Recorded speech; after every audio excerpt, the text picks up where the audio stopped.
Mnohí z vás sa ma často pýtajú, čomu sa vlastne venujem. Pretože vidíte, že pracujem cez telefón, mám nejakú tú voľnosť, ale v podstate ani neviete, čo vlastne robím. A práve preto som sa rozhodla, že vám to v nasledujúcich pár storíčkach vysvetlím. Pretože možno nie každý, ale možno práve ty, čo sleduješ toto storíčko, tak sa v tom môžeš nájsť a môže ti to zlepšiť a skvalitniť tvoj vlastný život. Takže poďme na to. Venujem sa tradingu. Jednoducho povedané, obchodujem na finančných trhoch. A úprimne, nemusíte byť na to expert a ani mať ekonomickú školu.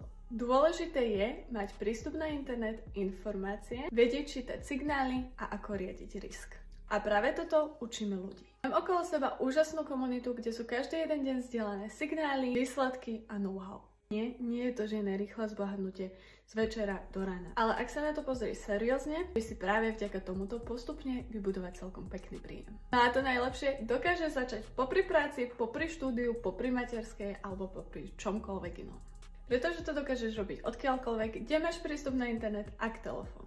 Ak cítiš, že toto video s tebou nejakým spôsobom rezonuje, tak tu zostaň a pozri si nasledujúce storky.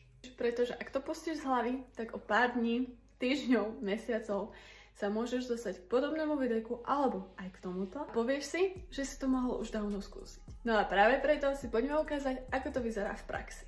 Ako to vyzerá v praxi? Tu môžete vidieť, že nám prišiel signál na kúpu zlata, kde máme nejaké čísla a tým pádom vieme odpísať hodnoty a zadať si to do našej aplikácie, kde už následne nám bude obchod bežať. Hodnota pri tom zavináči znamená vstupná cena.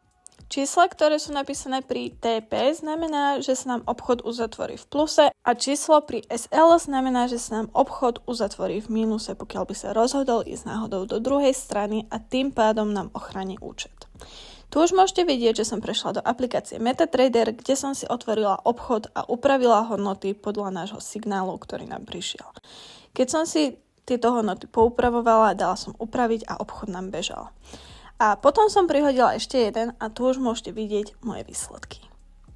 A toto je všetko, čo som vám chcela takto v krátkosti povedať, ukázať, čomu sa vlastne venujem, ako to vlastne vyzerá. Pokiaľ máte nejaké otázky, prípadne máte záujem o bližšie informácie a chcete vedieť konkrétne, aký je postup toho, aby ste sa mohli pridať k nám, tak mi určite napíšte súkromnú správu so slovičkom štart a ja vám pošlem prezentáciu, kde vám to podrobnejšie vysvetlím.